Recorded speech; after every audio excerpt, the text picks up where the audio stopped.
नमस्कार, मैं रचना शर्मा चढ़ती कला टाइम टीवी देख रहे सभी दर्शकों का स्वागत करती हूं। आप देख रहे हैं उत्तर प्रदेश के समाचार। मुख्यमंत्री योगी आदित्यनाथ ने आज वाराणसी से प्रदेश के शिक्षकों और उनके परिजनों को मुख्यमंत्री कैशलेस चिकित्सा योजना का तोहफा दिया है। पंडित दीनदयाल हस्तकला संकुल बड़ा लालपुर में आयोजित कार्यक्रम में मुख्यमंत्री योगी आदित्यनाथ ने इसका शुभारंभ किया है। मुख्यमंत्री शिक्षक कैशलेस चिकित्सा योजना के लागू होने के साथ ही प्रदेश के लगभग 12 लाख शिक्षकों और उनके परिवारों को 5 लाख रुपए तक की कैशलेस चिकित्सा सुविधा उपलब्ध होगी। योजना में नियमित शिक्षकों के साथ शिक्षा मित्र, अनुदेशक, रसोइया और कस्तूरबा गांधी बालिका विद्यालयों के पात्र कार्मिकों को भी शामिल किया गया है। मुख्यमंत्री ने राष्ट्रीय स्तर पर चयनित स्वच्छ और हरित विद्यालयों के 12 प्रधानाचार्यों को सम्मानित भी किया। इस कार्यक्रम में प्रदेश के लगभग 1 करोड़ 10 लाख बच्चों के अभिभावकों के बैंक खातों में यूनिफॉर्म, जूते, मोजे, स्वेटर, स्टेशनरी आदि के लिए 1200 रुपए डीबीटी के माध्यम से धनराशि भी हस्तांतरित की गई। 10 लाख शिक्षकों और कर्मचारियों की सामाजिक सुरक्षा के लिए बैंक ऑफ इंडिया के साथ एमओयू साइन किया गया। साथ ही चित्रकूट और मनिकपुर विधानसभा क्षेत्र में 951 करोड़ की लागत वाली 124 जन कल्याणकारी परियोजना का उद्घाटन और शिलान्यास भी किया गया।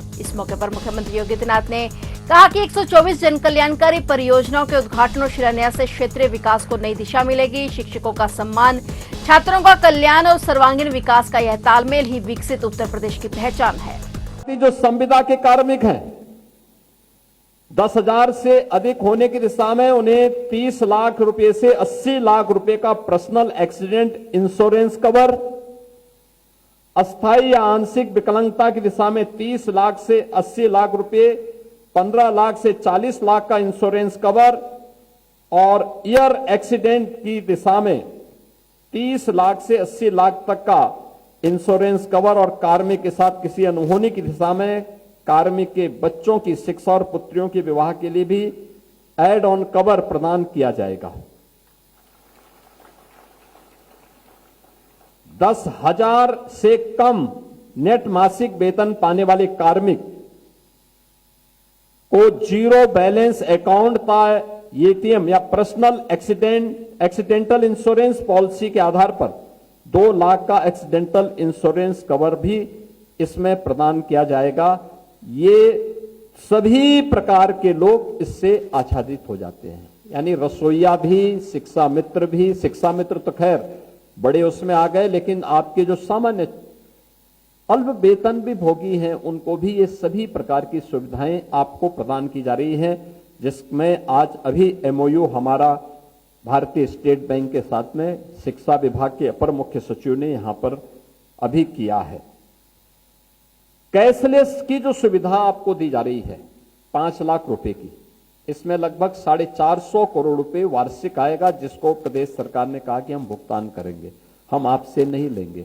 राम मंदिर चढ़ावा चोरी पर श्री राम जन्मभूमि तीर्थ क्षेत्र ट्रस्ट के पूर्व महासचिव चंपत राय ने लंबी चुप्पी तोड़ते हुए पूरे मसले के लिए स्टेट बैंक ऑफ इंडिया और ट्रस्ट के सदस्य रहे अनिल मिश्रा को जिम्मेदार ठहराया है। सोशल मीडिया में वायरल हो रहे विशेष जांच दल को भेजे गए पत्र में उन्होंने दान की गणना प्रक्रिया से जुड़े कई बिंदुओं पर एसबीआई की कार्यप्रणाली और सुरक्षा व्यवस्था पर सवाल उठाए हैं। एसआईटी को लिखे पत्र में उन्होंने अपने बयान को जांच के रिकॉर्ड का हिस्सा बनाने का अनुरोध किया है। उन्होंने पत्र में लिखा कि 6 फरवरी 2025 को जारी गणना प्रक्रिया के लिए बैंक और ट्रस्ट की ओर से संयुक्त रूप से निर्धारित दिशा निर्देश से वह पूरी तरह से असहमत हैं और इस दस्तावेज पर ट्रस्टी डायरेक्टर अनिल मिश्रा और एसबीआई अयोध्या शाखा के मुख्य प्रबंधक के हस्ताक्षर हैं। चंपत ने दावा किया कि उन्हें इस दिशा निर्देश पत्र की जानकारी 13 जून को ट्रस्ट के अकाउंट कार्यालय से मिली। उन्होंने कहा कि अगस्त 2020 से इस साल जून तक ट्रस्ट और अन्य संस्थाओं के बीच हुए सभी महत्वपूर्ण अनुबंधों पर उनके हस्ताक्षर हैं। ऐसे में इस महत्वपूर्ण दस्तावेज पर उनसे हस्ताक्षर न कराना कई सवाल खड़े करता है। उधर जांच एजेंसियों का फोकस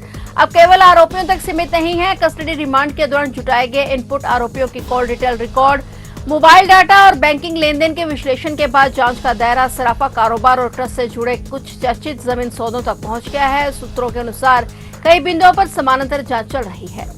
हाईकोर्ट की लखनऊ पीठ ने प्रदेश में ग्राम पंचायतों के निर्वाचन ग्राम प्रधानों के स्थान पर प्रशासक नियुक्त करने के राज्य सरकार के आदेश को चुनौती देने वाली याचिका पर राज्य सरकार को जवाब पेश करने का आदेश दिया गया है। कोर्ट ने मामले में 10 जुलाई को पंचायती राज विभाग के अपर मुख्य सचिव को वीडियो कॉन्फ्रेंसिंग से पेश होने का निर्देश दिया है। न्यायमूर्ति रंजन राय और न्यायमूर्ति मंजीव शुक्ल की खंडपीठ ने यह आदेश स्थानीय अधिवक्ता संजय कुमार शर्मा की जनहित याचिका पर दिया। सुनवाई के दौरान याचिकाकर्ता ने तर्क दिया कि ग्राम प्रधानों के स्थान पर प्रशासकों की नियुक्ति का 25 मई का आदेश संविधान के 73वें संशोधन, पंचायती राज व्यवस्था तथा संबंधित वैधानिक प्रावधानों के विपरीत है। इससे लोकतांत्रिक व्यवस्था प्रभावित होती है। ये मामला केवल ग्राम प्रधानों का नहीं बल्कि उत्तर प्रदेश में पंचायती राज संस्थाओं की संवैधानिक स्वायत्तता, लोकतांत्रिक मूल्यों और ग्रामीण सुशासन की रक्षा से जुड़ा हुआ है। उधर राज्य सरकार की ओर से मुख्य स्थायी अधिवक्ता शैलेंद्र कुमार सिंह पेश हुए। उन्होंने बताया कि कोर्ट के मामले में सहयोग के अपर मुख्य सचिव ने पंचायती राज को 10 जुलाई को वीडियो कॉन्फ्रेंसिंग से पेश होने को कहा है।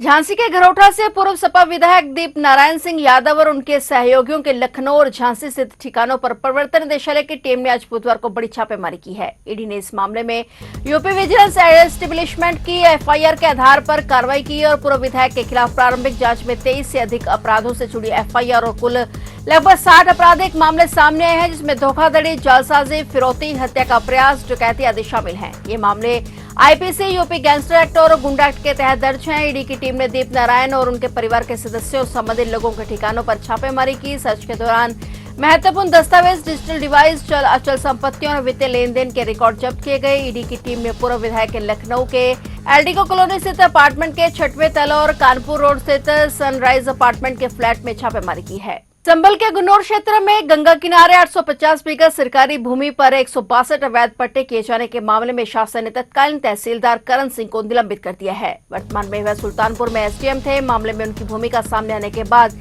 पहले ही एफआईआर दर्ज हो चुकी है। शिकायत के आधार पर जांच हुई तो भूमिका सामने आई थी और इसके आधार पर ही 2 जुलाई को गुन्नौर कोतवाली में दर्ज रिपोर्ट में नामजद आरोपी बनाया गया था। इस मामले में तत्कालीन बर्खास्त एसडीएम ओमवीर सिंह समेत 6 आरोपी जेल भेजे जा चुके हैं। डीएम अंकित खंडेलवाल ने बताया कि फर्जी तरीके से पट्टे आवंटन के मामले का खुलासा होने और तत्कालीन तहसीलदार की भी भूमिका सामने आने पर शासन से कार्रवाई के लिए संस्तुति की गई थी और इसी क्रम में निलंबन की कार्रवाई की गई है और उन्होंने अपने पद का दुरुपयोग किया और गंभीर अनियमितता और प्रशासनिक लापरवाही की थी।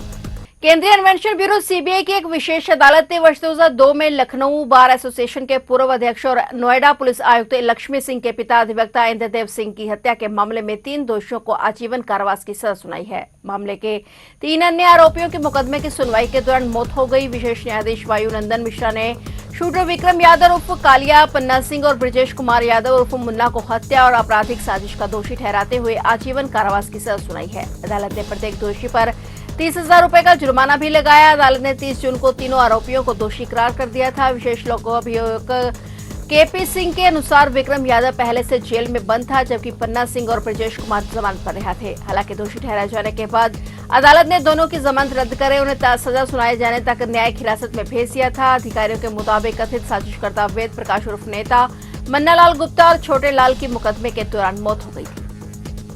सहारनपुर मुजफ्फरनगर राष्ट्रीय राजमार्ग पर हुए दर्दनाक सड़क हादसे में 2 युवकों की मौत हो गई है। हादसा देवबंद थाना क्षेत्र के तलहेड़ी बुजुर्ग स्थित एक बैंक के पास हुआ, जहां तेज रफ्तार बाइक सड़क किनारे खड़े ट्रक के पिछले हिस्से से जा टकराई।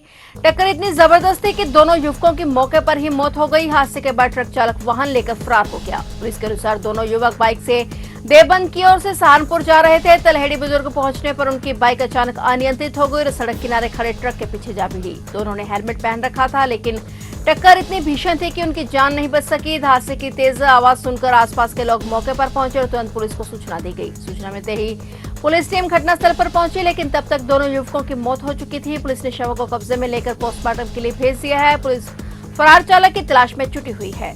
आज दिनांक 7 जुलाई को थाना देवबंद के अंतर्गत तलहेड़ी अड्डे के पास में एक ट्रक और बाइक के बीच में एक्सीडेंट हो गया, जिसमें बाइक सवार 2 व्यक्तियों की मृत्यु हो गई है, जिनके शव को जो है नियमानुसार पंचायतनामा करवाया जा रहा है, पोस्टमार्टम हेतु भेज दिया गया है और इसमें जो अग्रिम विधिक कार्रवाई है वो कराई जा रही है। मौके पर शांति व्यवस्था कायम है, कोई कानून व्यवस्था संबंधी कोई समस्या नहीं है। सहारनपुर में किसान मजदूर संगठन के बैनर तले बड़ी संख्या में किसान कलेक्ट्रेट पहुंचे। मूसलाधार बारिश के बीच किसानों ने डीएम कार्यालय पर धरना प्रदर्शन किया और सरकार और प्रशासन के खिलाफ नारेबाजी की। किसानों ने मुख्यमंत्री के नाम 13 सूत्रीय मांग पत्र सौंपा, जिसमें समस्याओं का जल्द समाधान न होने पर आंदोलन को तेज करने की भी चेतावनी दी गई।